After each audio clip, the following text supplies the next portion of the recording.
love writing. I love the who, the what, the where, the when, and the why. I love putting it together, sentence structure, wordplay, puns, like all of that stuff. And I got to my college class and I sat in my journalism 101 and I was like, wait, I know how to do this. And I'm like doing the math on the education that I'm paying for. And I'm like, I feel like I should learn something new in college. Hello, and welcome to Working Your Way, the podcast dedicated to exploring the journey of authenticity in the workplace and discovering how to navigate it your way. I'm your host, Sandhya Sudhakar, and today we are revisiting an episode from last summer. My guest for this conversation is Jill Lyons.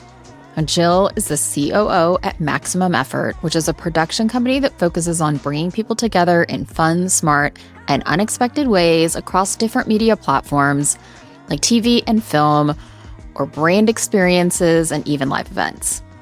Now, prior to that, she had what I would consider a dream job for many as a producer at the iconic Harpo Studios. And along the way, she's created and curated an incredible career.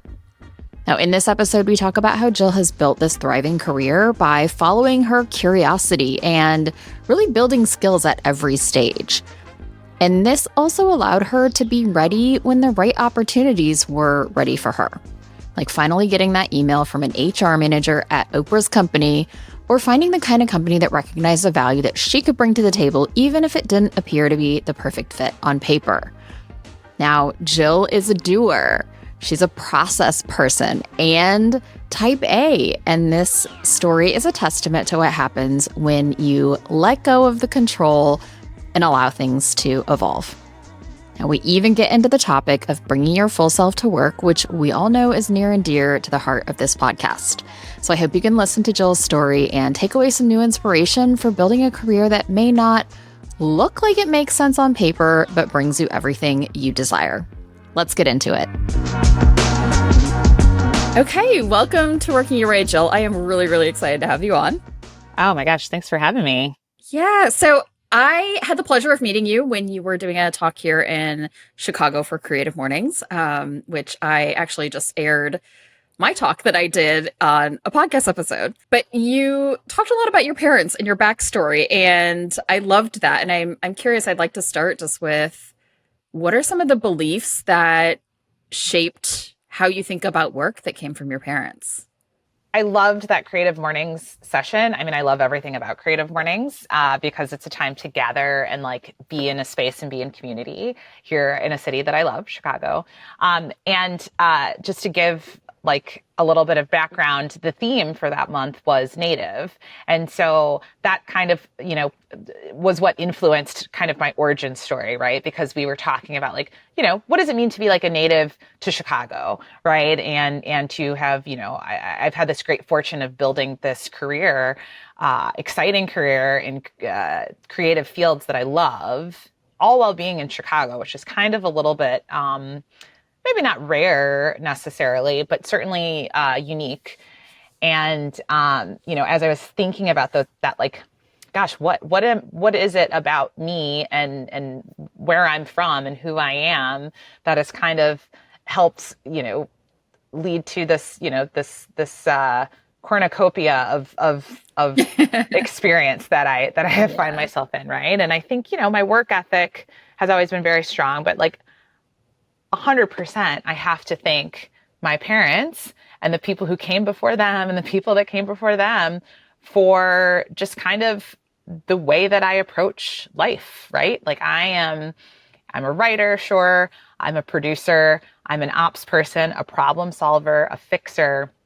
And I think it just comes from having an innate curiosity about the way that things work. I really care about and am passionate about the way that systems work. I'm interested in the ways that they don't work and when they don't work, why they don't work, and really interested and get excited about like motivating teams, cultures, people, groups to do things that are kind of greater than anyone can do individually. Like I am a team sport person, 100%. I always have been. And I just, I think that you know, has been a theme throughout my work cultures. I've always worked in really collaborative spaces. I've always appreciated and I love creatives. I do consider myself to be a creative, but working with people in creative backgrounds and in creative spaces has always just been really important to me. My dad was a musician. My mom was a flight attendant. So we just grew up with like a love of music and travel. Both of them, my dad was also an educator, right? And so like this teaching and learning culture of just kind of always not necessarily trying to improve and better yourself, but just the world is big and you should be curious and be excited about that curiosity. And so I think, it's that. And then just kind of, the idea that, my husband says this a lot, like things are never as good or bad as they seem, in the moment, right? Yeah. In the moment, things can feel really heavy and crazy, good, bad, but having that little grain of salt of like, the sun also rises, like we can make a way, everything is figure outable.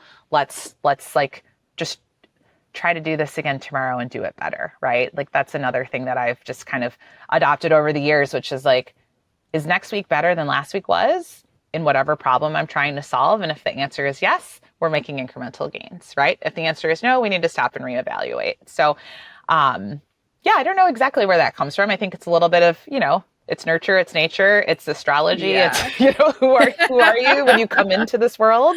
And then how are you influenced through your experiences? Yeah, speaking of astrology, you've got double fire signs. And so you're a doer, right? You're like, let's make things happen. Let's move forward, like, and not get caught up in the what ifs and the we shoulda, woulda, coulda, and all that kind of stuff. And I see that as a theme throughout your career. I mean, you've been someone who gets stuff done and helps everybody else get stuff done in operations and production and being really really engaged in the process of the doing. Yeah. The doing has always been important to me, right? Like, and, I'm a recovering perfectionist, I like to say, right? And so I do think I spent a lot of time and a lot of years chasing that perfection, right? And I think that's part of what a producer's brain is. So anyone who's listening is a producer, like instantly knows what I'm talking about, where you're like, oh no, I just need to put things in this order so that I get the result that I wanted to get, right? And so then you start to, if you're a perfectionist, that's great, right? And I think that's one of like the great lessons of growing up, in my career is realizing that, I believe it's a Steve Harvey quote, what got you here won't get you there. And, I think a lot of times, people who are in roles like mine, ops, production, project management, et cetera, you kind of shine because of some of your neuroses, right? Like you shine because you're a little bit crazy. You're a little bit like, oh, Jill's the fixer. She's going to get that done, right? And then I think there becomes a point in your career where there's just like, there's not a neat little to-do list at the end of the day. There's not a tidy job description that you fit in. You can't check all the boxes. And, things are unpredictable. And so I have had to in my career learn how to, certainly use that as a tool, but also understand the nuance, right? Where things aren't always so black and white. There's not always a 10-point checklist and a process that works, that you can just rinse and repeat over and over again. And so I feel like that's kind of my, like, if that was my origin story of perfectionism, kind of the unlearning and undoing of that perfect high productivity culture, has kind of been kind of where I live now, Yeah, I imagine there's a big transition from being able to control all the controllables to like actually influencing versus, going from a spreadsheet and checking the boxes and moving things along a CPS to influencing people to do certain things or behave in a certain way. Yeah, it gets a lot more. It's like baking versus cooking, right? Like I like to bake because I know exactly how it's going to come out. Like, and to be clear, I don't do a lot of baking, but if I were to pick the two, it's like, great. You give me the measurements, you give me the temperature, you give me the time, and what I'm going to get is what I expected, right? cooking is nuanced. Cooking takes skill, and cooking takes discretion, and it's a pinch of this and a dash of that and watch until brown. And that kind of gives me anxiety, honestly, because I'm more of a like, nope, let's create the recipe and do the thing. But cooking is a lot more fun, right? And like you get a wider variety, you get a richer variety of stuff, and you create new things, and you try things that you wouldn't have otherwise, and you stumble upon stuff, right? And that's kind of that iterative creative process that, I think we all need. And, what is so needed in our industry, I'd say anybody who's in a advertising, branding, marketing, content creation space, we need that kind of more expanded thinking, because the old way, it's not working. We've all we've all aged out of it collectively. And, the consumer is wiser, the brands are wiser, the people are wiser. What we're demanding of our brands, our products, the content that we watch, our desire to watch stuff, like all of that is changing and evolving, and we have to do the same, So Jill mentioned the idea of baking versus cooking. Now, if you're not super handy in the kitchen, just for some context, baking is really about following a recipe to a T, using the exact ingredients and the exact measurements provided. And there's a science to it. Every little part is pretty precise, down to the dish that you use and the temperature of the oven. And all of these parts make this final product work. Now, cooking can be much more flexible. You can improvise. You can't do anything, but you can do a lot of things. You aren't necessarily going to ruin a meal by substituting an ingredient. If you don't like spinach, maybe you put kale in instead. Or if you like your food spicy, you could add some chili flakes.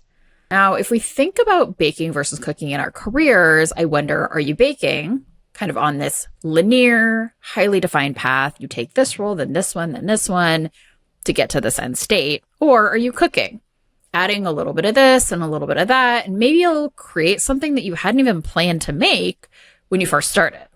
Now, if you want to be a surgeon, your career is going to be more like baking. You have a very precise path. You have to follow certain educational and training standards. But in a lot of fields, this isn't actually really necessary. Jill's career is definitely cooking.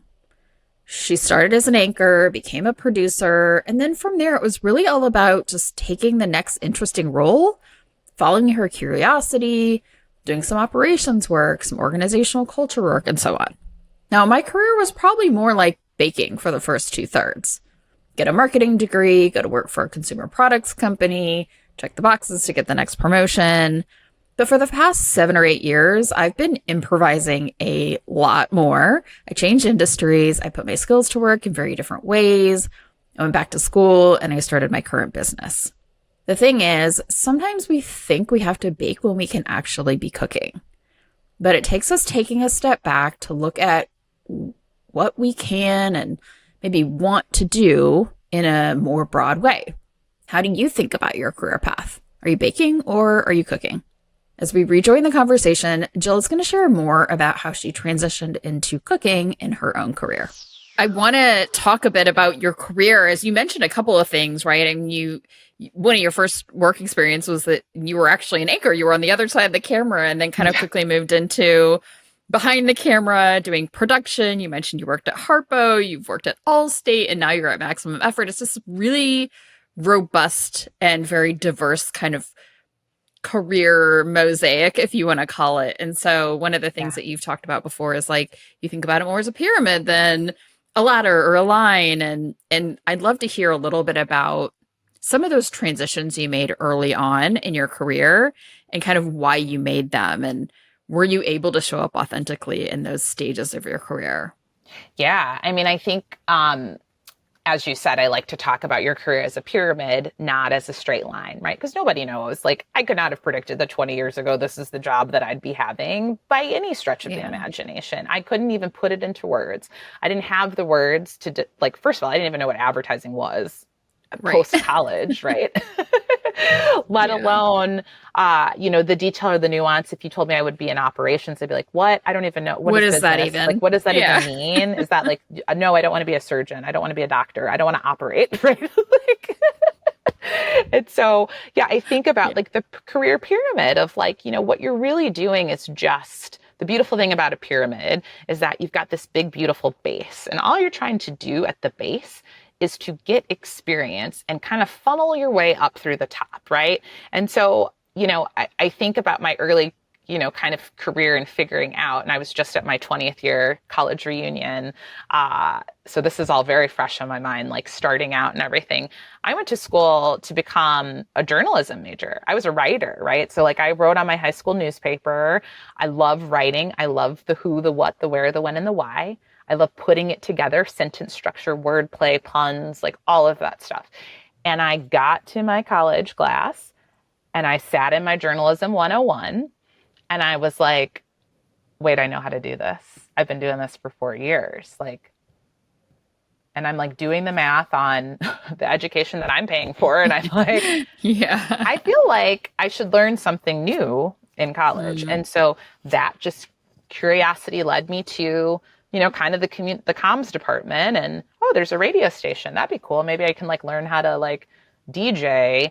Oh, there's a TV station. This is interesting. Like, let me sign up to be the camera operator or the teleprompter operator, I think is like where I started. And like, it just But gave me this interesting depth of, okay, what I like about journalism is telling stories. And these are just other tools in my toolbox to tell stories. Now I can tell stories visually. Now I can tell stories, you know, um, on the radio and excited. And I was still doing the newspaper stuff. And Mhm. so that kind of evolved, and so that was kind of like the first transition point, which again, just curiosity and boredom of like, well, I already know how to do this. I want to do something different. Yeah. That next leap happened because I went to school in Los Angeles. And when it became time to get my internship, I didn't want to go work in a newsroom because I'm like, wait, I'm doing that. I'm working at the local news station already as part of my class. Let's go work at MTV. That would be fun. How do I do that? Like, let's go try to get a cool internship, right? And so that pivoted into like development, series development and scripts and trend forecasting. And this is kind of this is like 2002. So like early road rules and real world and like early Yeah. reality show stuff. And I was like, wow, this is cool. This is like, I like this creative storytelling, right? And so I had kind of been like, I'm going to go be a serious journalist and report on serious things and politics and DC and like, change the world with my investigative journalism. And then I'm like, oh, it's kind of fun to do like just silly stuff too, or like stuff that makes you think in a different way. So that was kind of the second pivot. And the third pivot, I graduated and I had a reel and I had my, my reporter reel from my work at the local station, and I got a job in a small town in Illinois, and it paid $18,000 a year with a 2-year contract. And I did the math, and I said, "Oh, I can't take this job. I physically cannot take this job because I have student loans that I have to pay for this very fun college experience that I just had in Los Right. Angeles, and then I have to like have a place to live. So I'm already out of money." And honestly, it was a transition point of like, well, wait a minute. I don't think this is the life I want. If it's not this little town in Illinois, it's a little town in Indiana or a little town in Iowa. And then what does that path look like? And there was that moment of like, well, wait a minute. I don't know if this is even really what I want to do. So that was a pivot point. And I was like, well, I think I want to live in a big city. Shoot. Like, what do I do? I just moved back to Chicago. I'd like to go to New York, but I don't have any money. So really, it's just kind of out of the necessity of like, that improvisation, right? And Yeah. I think it's the cooking versus the baking. You could have the formula and say, this is what I want to be, and I'm just going to like come hell or high water, I'm going for that. And I think for a very small amount of people, that totally works. I've always known that I wanted to be a heart surgeon. I always knew I wanted to be a singer, whatever it is, relentlessly go and pursue that path. But I think for the majority of us, it's a little more like, I don't know, I could do that. Sure, I could do that too. Okay, there's stuff I like about this, right? And so it just really was a following of the curiosity. Now, how I landed at Oprah, I had been applying there for a year basically. And because it was the hottest thing in television to do, not Totally. just in Chicago, but in the world. And, when we Yeah. talk about like soul brand alignment, I am a woo woo person. I am live your best life. I am Angel Net. Like all of the Oprah things is just like I was Yeah. gravitating to everything that was happening there. And after a year of trying, I got in. So now that's a little bit of that relentless pursuit, right? Around the time of the MTV days, I thought, gosh, it would be great to like work at Oprah, and like she's in Chicago. That's really cool because I'm from Chicago. I love that city.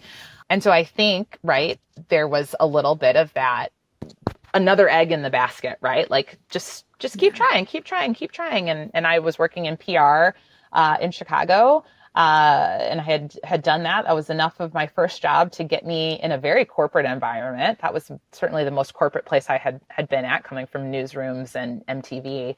And yeah, I said, I'm going to try one more time to get in at Oprah. If not, I'm going to look into jobs in New York. And sure enough, Susan from Harpo HR called me and is like, we have a job. Let's talk. And they're like, do you want to work in promos? And I was like, great. What is that? I have no idea what promos are. So that's how I ended up in marketing. I'll figure it out. Yeah. Exactly. I was like, I think I had written in my letter, like, I'll do whatever. I would just love an opportunity to be in this environment. And so again, like the curiosity and, Oprah says luck is preparation meeting opportunity.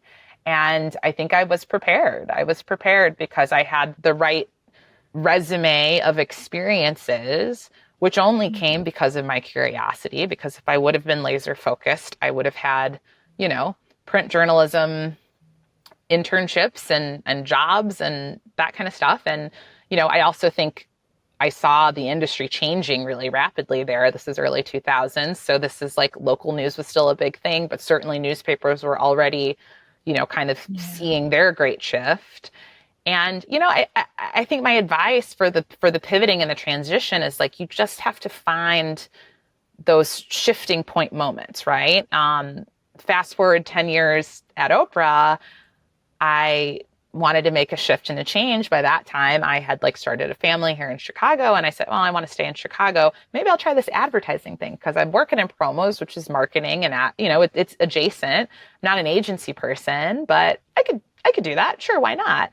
And I like couldn't get a job in advertising. People were like, we don't know what to do with you. Are you a producer? Are you a creative? Are you a writer? Are you a project manager? And I'm like, kind of all of those things, right? Yeah. And you don't fit in a box, so we don't know what to do. Exactly. And again, it's like it's the baking, right? If you are baking a cake and you need baking soda, you need to look for baking soda. Like you're not going to sub something else. You're not going to sub anything. Yeah. And and when I came to Epsilon, this data company, they were cooking, and they were like, "Well, this is cool because like we don't want a traditional agency producer. Mm-hmm. We kind of need someone who can wear a couple of hats and build this team out and build this department." So then that kind of was my pivot. And I tell you, every move since then has been cooking and not baking. And I think it comes from that, like that curiosity, and then just like the pyramid base, right? Like if you know a little bit of this, a little bit of that, you know how to connect the dots. And that is something that I am good at, which I think stems from my journalism, sentence structure, and putting stuff together. Yeah. It's the same thing with film and producing and storytelling. And it's the same thing with teams and culture and operations and putting the pieces together to make something happen, right? And so I think if you can find the thing behind the thing that you're good at, it will translate, right? It's like that, that story. I speak in a lot of metaphor also. I love a metaphor, but it's like that story of like the guy who's he's a brain surgeon and it's his passion to do brain surgery, and he, loses his hand in an accident. Well, does that mean that his whole purpose is now gone because he can't do brain surgery? No. Maybe his passion might have been healing people, helping people. His passion might have been attention to detail. Like there are other things that you can extract. The thing behind the thing will help you broaden your base, right? If you're a storyteller, you can tell a story in any medium. You might have a preferred medium. You might have competency or experience in a preferred medium, but it doesn't mean that you can't try something else.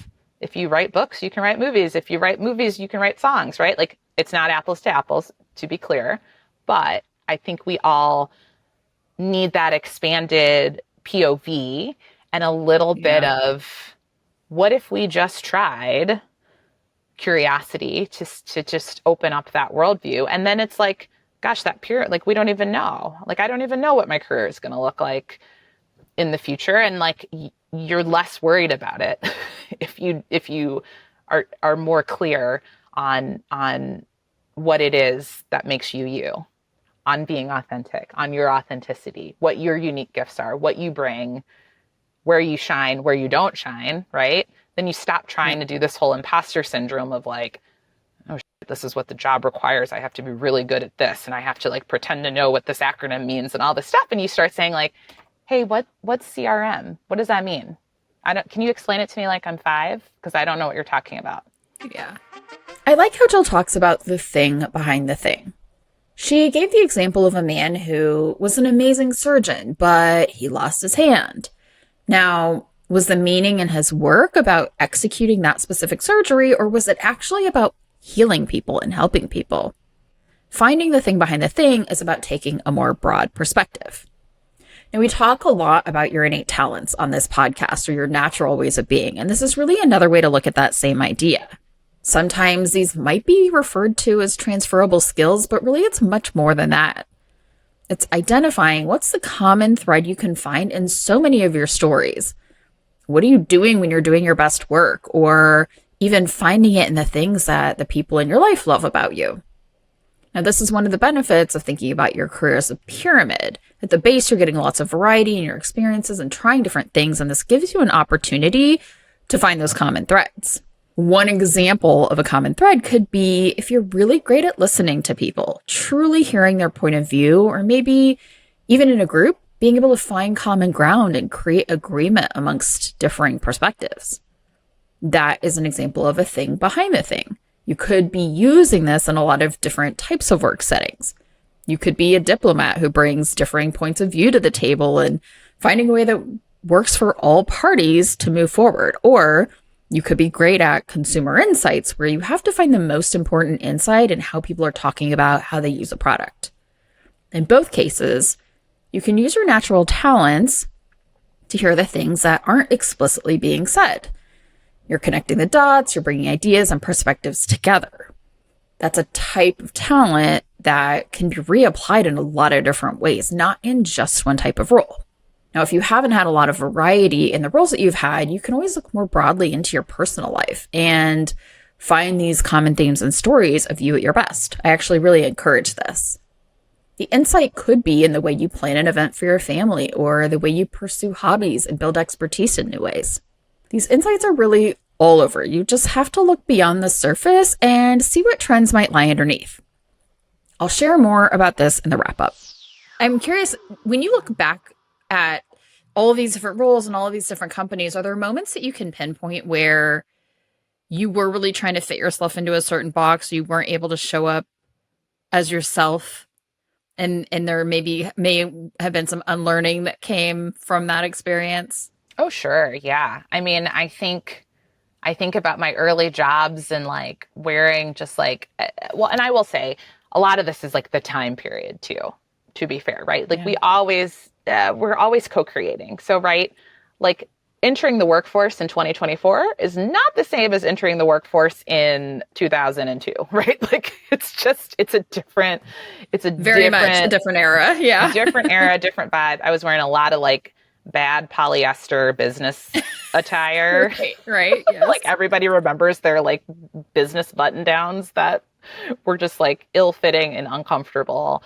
But I do think about those times that I was in a room and did not feel comfortable speaking up, sharing, those times where I was the reflection and not the source, and saying, oh, my role in this meeting is to do X, Y, and Z.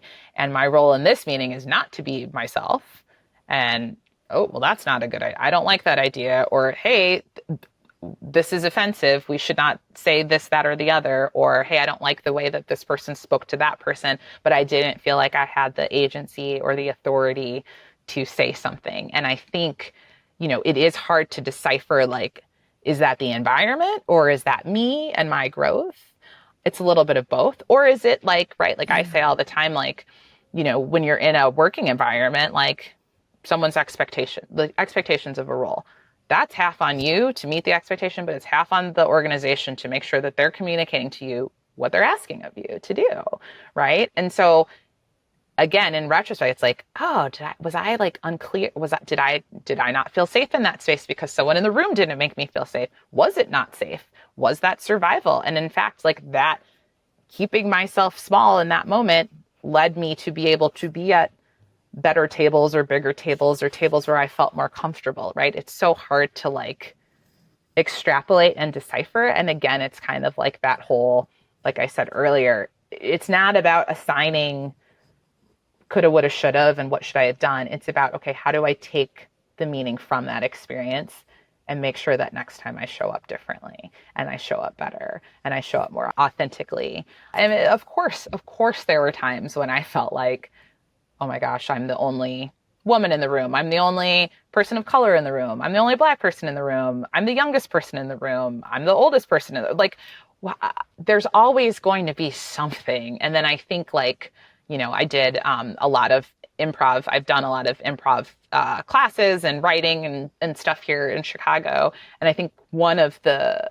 greatest gifts to come out of improv, which, very cliche to say, because anyone who's taken improv will say it's the yes and of like, rather than denying like, oh my gosh, I feel so small in this moment because like, I know something's wrong, or they said something wrong, or they did something wrong, or I did something wrong, and you just want to like undo it. It's like, okay, so that happened, and let's move forward, right?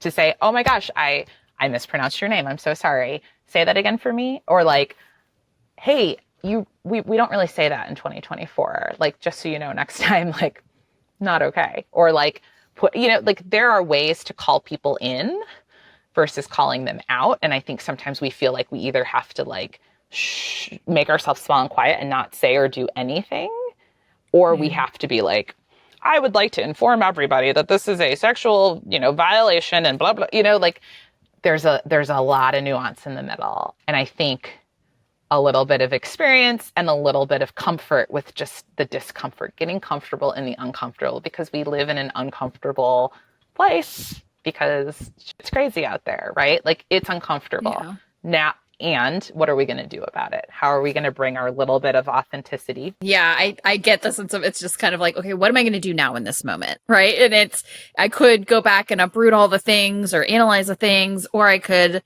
take that step forward, right? No matter how big that step is, I can just take a small step in this direction. Yeah. And that's not ignoring the problems and being like, oh, I don't have time. Like I can't think about that. Or like, I'm just going to block that out of my news feed, or I'm going to just ignore, what's going on, because that's not the reality either. Right. But it's the yes and, it's the both and.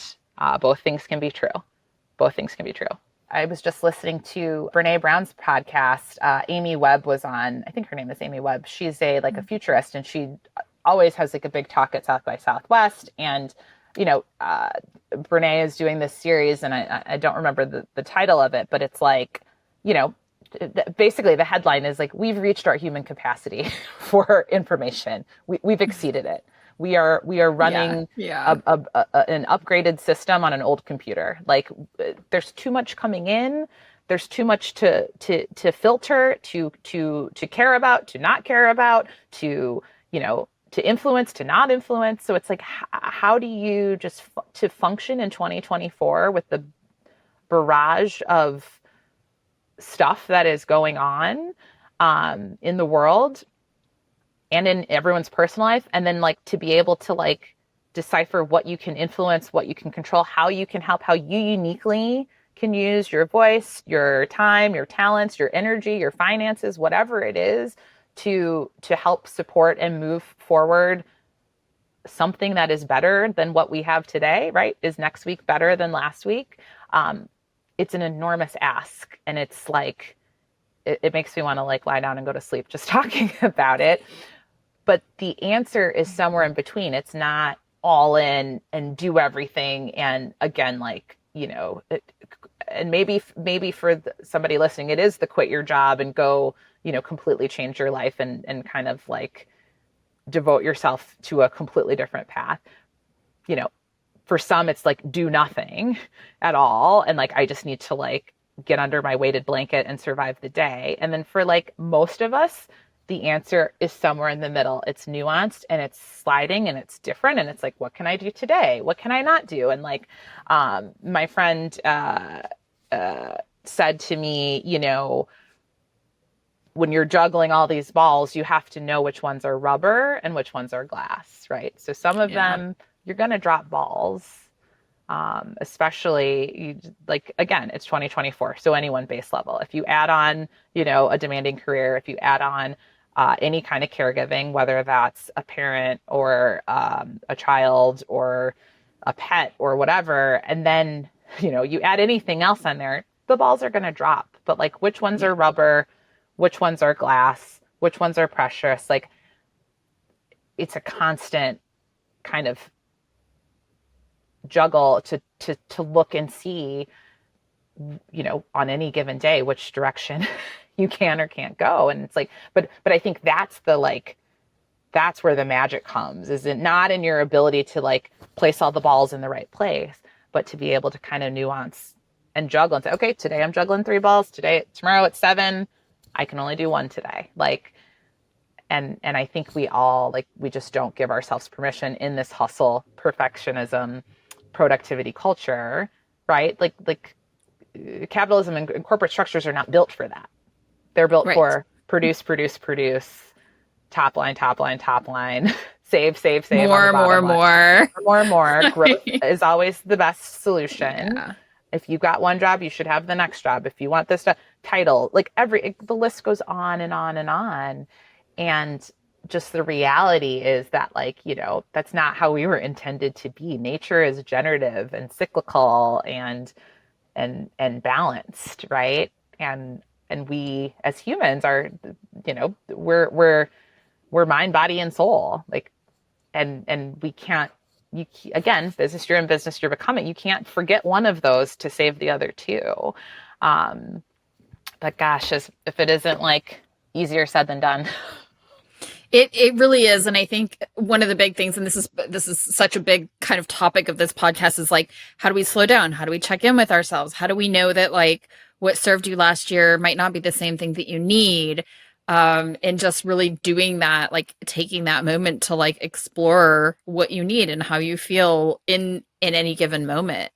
It's not something we're trained to do, especially as women of color. It's a muscle that you have to kind of rebuild. So yeah, you have to rebuild or learn for the first time, right? Yeah. I literally, and I talked about this on my Creative Mornings talk, I was someone, because I was a perfectionist, I'm a producer, I'm a people pleaser, keep everybody happy, keep all the balls juggling in the air. And I don't think I asked myself a personal question until I was in my late 20s.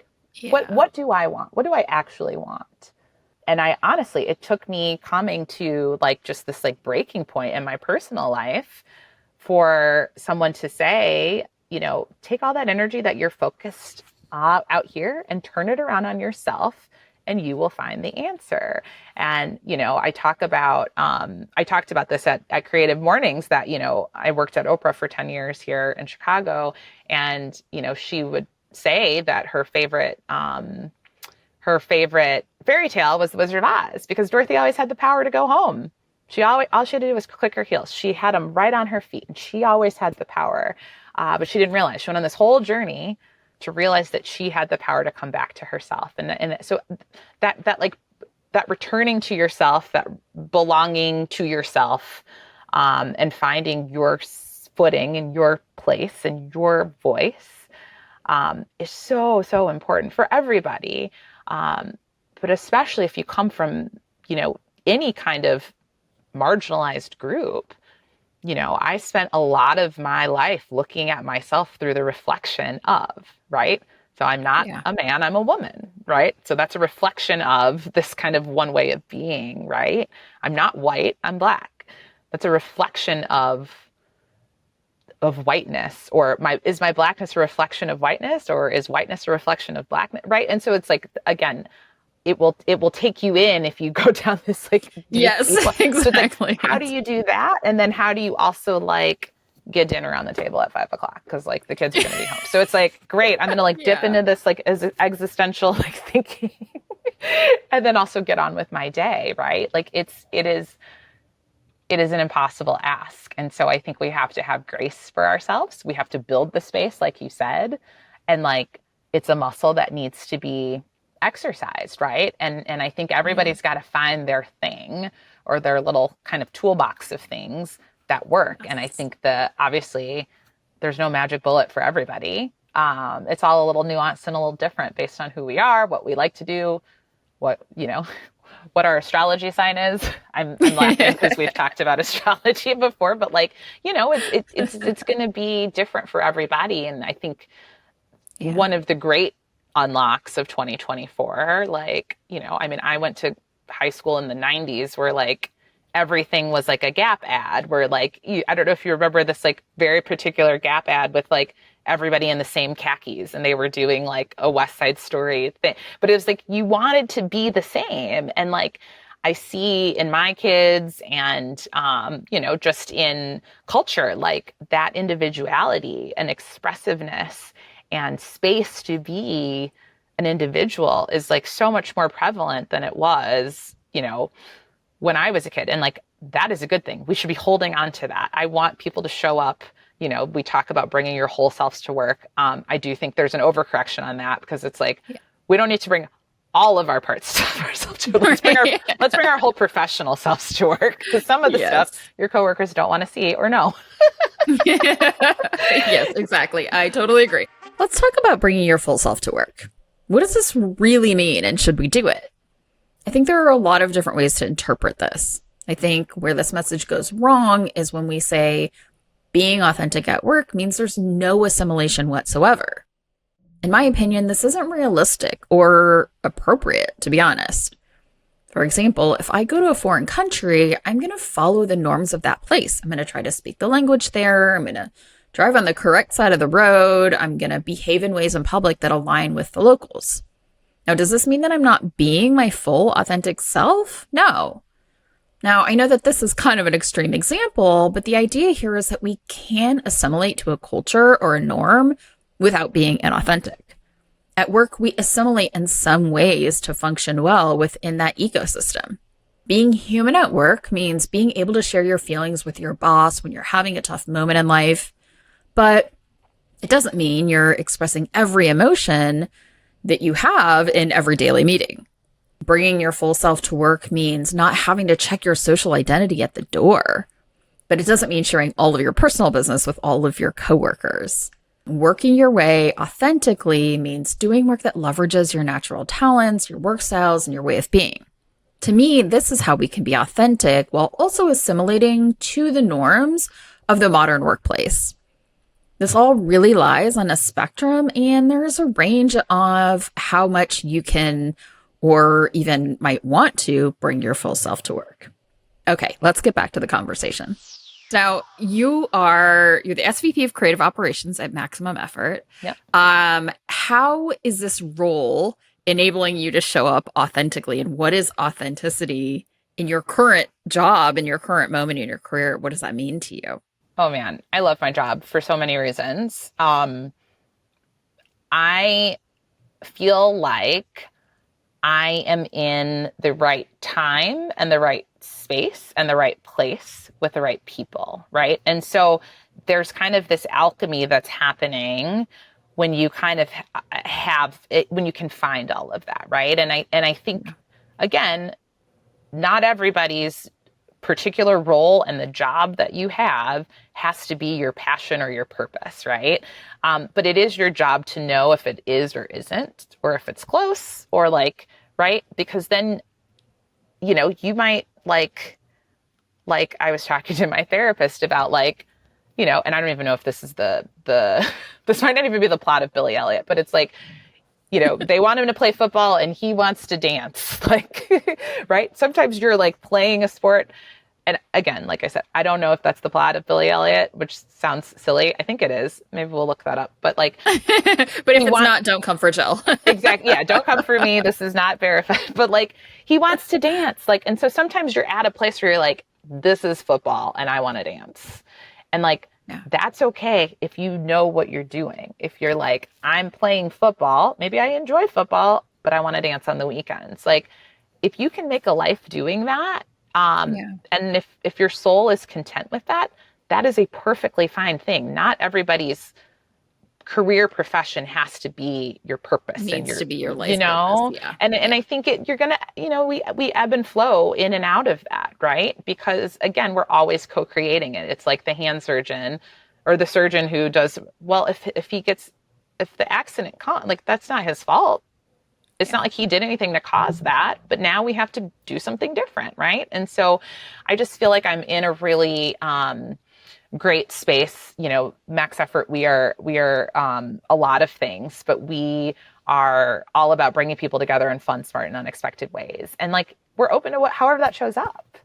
We're open to how that shows up, whether that's a TV show or a film or a brand campaign or a stunt, or, you know, just something that's happening in culture that we want to be a part of. And, you know, it kind of reminds me of my roots of like, you know, being in the newsroom, right? You kind of like come in the morning and say like, oh, what's going on today? What are we reporting on? What's happening?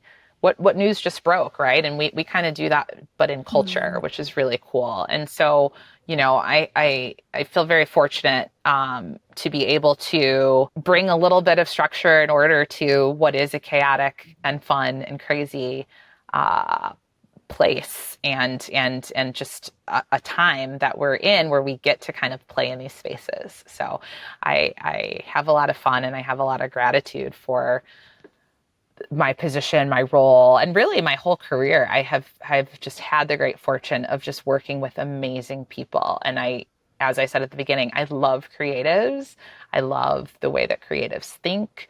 I love the way that creatives see the world. I love when people share their points of view, and you kind of have to be authentic to be a creative because you have to show what you know, right? You're telling a story. And like we talk about in comedy is always like, oh my God, that's me. When you see something and you're like laughing hysterically, or, oh my gosh, that's her, or that's you. I know that person. Or, oh my God, I would never, right? And so there's a little commentary on like a very human truth is comedy at its best. And you kind of have to have your ear turned up to that to be bold enough to produce your work, right? To ship your work, as Seth Godin says, like to get it out in the world. And so I just always admire and appreciate working with just really smart, creative people. And I've had the good fortune really since the jump, since my Oprah days, to work with really smart, talented, creative people. I think of a lot of my coworkers as my friends, which is past coworkers, current coworkers, future once we've done something together, like you're kind of in the circle, which I think is common for a lot of people in creative industries, right? Like we were just talking before we started about, you know, you going up and seeing some old coworkers and your old stomping grounds. And, you know, again, for some people, they like to like go to work and leave work at work, you know, and like that is totally fine. And for me, I love the integration of the creating and the messiness and just really kind of getting my hands dirty with a group of people who, you know, want to make something better collectively than what we all could do individually. Yeah. I mean, it sounds like it's very much a culture of like, okay, you're going to have a ton of creative ideas, right? Just bring all the like off the wall, zany, like cool, culturally relevant things to the table. And then a lot of what you do is, okay, how do we actually go get this done, right? How do we go do something around this? So it's this like great combination of your creative side and your kind of tactical forward moving side. Oh yeah. Yeah. And I'm like, you know, I've had to learn for myself over the years to like not talk myself out of a crazy idea because I'm a producer by mind. So I'm like, oh, yes, that great next American novel that I'd like to write. Well, this is all the ways that it won't happen and why it won't. Okay, we're not going to do that. Right. And so, you know, it's fun to collaborate and be with like expanded creative thinking of like, yeah, why can't we? And I feel like, this was us at the Oprah show, is like, let's take the audience to the moon. And it'd be like, great. When are we going? Like, there was no like, no, we can't do that. That's impractical, blah, blah, blah. We don't have a budget for that. Like all of that, all of those limiting kind of beliefs of keeping things small, right? I feel very lucky to be at a place that is expansive and to have spent a lot of time in expansive kind of curious places. Yeah. Yeah. I definitely can relate to that. Like I am a doer. I'm organized. I'm detail oriented.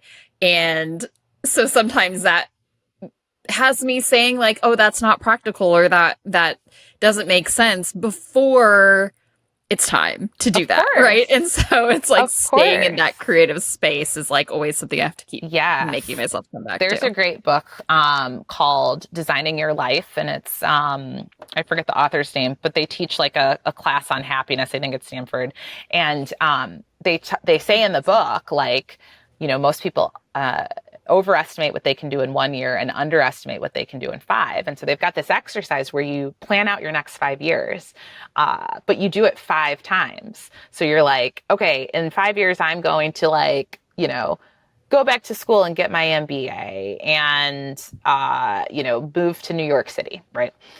Great. Now you did that and you can't do that anymore. So you can't get your MBA and you can't go to New York City. So what are you going to do next? Okay, well, it would be fun to like, write a book and live in Tahiti. So like, how do I make that happen in 5 years? Like, so the game is to do that. And then the goal is once you're done doing that, you look at all those and you start to see like, hey, if I didn't have limits on my thinking, I actually could probably do any of these paths in 5 years. Now, do you want to? Is it feasible? Is it practical? Is it financially the right, like all of those things you can filter.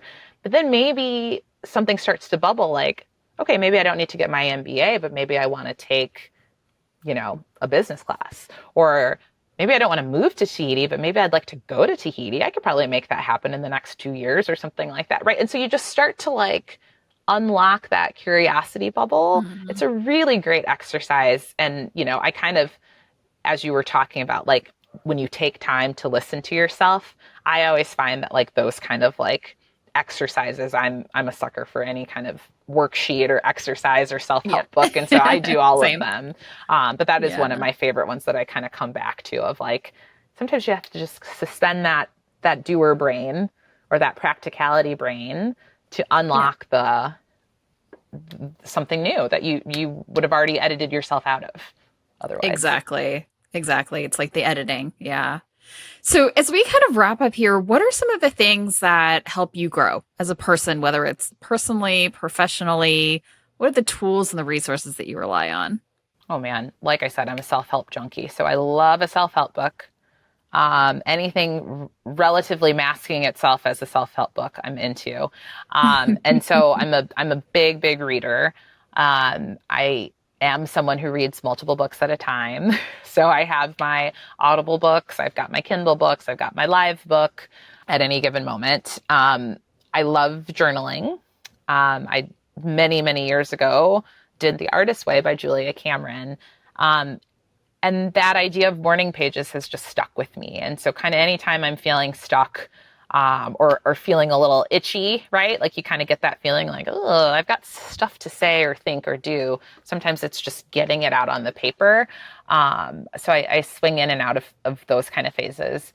And kind of my shortcut version of morning pages is mind mapping. And so it really is just starting with like a topic in the center and literally freehand drawing all of the topics that kind of bubble up and the topics that bubble up from there and the topics that bubble up from there. Like, if I were to use the example of like Tahiti, just because I said it, like you put Tahiti in the middle, oh, little thought bubble. You put Tahiti in the middle and it's like, okay, warm, beach, island life. Like, okay, I'm digging that. Okay, warm. Maybe I'd go to Florida for the weekend. Like Florida, and so you just start to kind of like connect the dots, which I think is central for me, is like usually when something's kind of irritating me or if I'm in a growth moment, it's because something's not connecting and it needs to. I like yoga. I like to, go to church every once in a while. I would like to say I'm an every Sunday goer. I'm not. But, I try to do things that fill me up spiritually and that give me just that little bit of pause and reflection. Easier said than done. But I can always tell when I'm doing too much. And I'm like, we might need to just dial it back a little bit here. I'm an overcommitter. I will sign up for all the things. I will volunteer for all the places. I will try to make all the things happen. I will try to solve other people's problems. And every once in a while, it's like, hey, what's on that important list? And how do we schedule time and prioritize a block of time, to do that? And then, of course, like I said, I'm 42. So like my health is just super important to me. And so prioritizing that from a exercise and health and eating and all of that standpoint, it's hard to human in 2024. So you have to pick your battles and like gotta have some tools in your toolkit. Gotta have tools in your toolkit. Make time for health. Absolutely. Yeah. Absolutely. And then stuff like this. I mean, just having this conversation today is like very generative for me. So I thank you for giving me time to be here today. Yeah. Thank you for coming on and sharing your really amazing career and how you've gotten from place to place. But really, I think the theme of it is just like following your curiosity, right? And being open to and available and prepared for opportunities when there's not a box that you want to fit into, but there's a space where you can make room for yourself. Yeah, absolutely. We love options. Yeah, totally. Well, thank you so much for coming on. Oh, thanks for having me. Okay, there was a lot of great advice and experience in everything that Jill shared. She talked a lot about how she built her career pyramid, kind of wide and varied at the bottom, adding new experiences to the foundation, stone by stone in every role that she had. And then she followed her curiosity to find new ways of using that foundation, those tools and talents, across new industries and in new functions within different companies. Now, I want to dive more into how we can find the thing behind the thing, the common threads that you can find in your past, you can hold on to in your present, and that you can follow into new places in your career in the future. I want to say that this isn't one big thing, by the way. So first, let's take the pressure off of yourself that there's like one magical answer to solving the mystery and finding your dream career. The reality is that there are probably lots of little threads that you can choose from, and you can choose the ones that you really want to start to emphasize more. The single best way to do this is by collecting stories, specific examples, and finding those themes within those stories. So here are two ways that you can start to do it. One is collect your own stories from yourself. One resource to use is a book called Find Your Zone of Genius by Laura Garnett. And in this book, she talks about how you can find stories that will help you identify your zone of genius in your work. You start by answering kind of two basic questions. What are the moments and the tasks that I'm doing when I'm in the zone? When I'm intellectually on fire or I'm really energized by the work that I'm doing? And then the second question is, what are the types of problems that I was solving that led to these in the zone moments? So come up with a couple of stories that answer those questions. Now, way number two is collecting stories from others. You can enroll others in this through an exercise called Reflective Best Self. This is something that I've talked about before on this podcast. It's something that I first heard about in my master's program. And this is essentially just asking a group of people who know you well to share up to 3 stories about you at your best. These can help you capture moments when people saw you in action. It could be at work when you took on a new challenge and you triumphed over it, or at Thanksgiving dinner when the oven broke and you figured out a way to have an amazing celebration regardless. And then you can read through and kind of analyze these stories for themes. There's a website that will help you collect these stories and guide you through some basics, and I'll link this in the show notes. The last resource that I'll share on this part is episode 24 of Working Your Way. And this episode is all about defining your personal brand. And in it, my guests and I speak at length about finding this unique value that you have and sharing a bunch of ways to reflect and explore the topic. Now, Jill also mentioned a book during this episode, Designing Your Life, from a well-known Stanford course. And actually, Sybil mentioned this in episode 11 also, so I'll link that book as well. I hope you leave this episode inspired to better understand the common threads of your own talents and have this be a way that you can expand the possibilities that you see for yourself in your own career.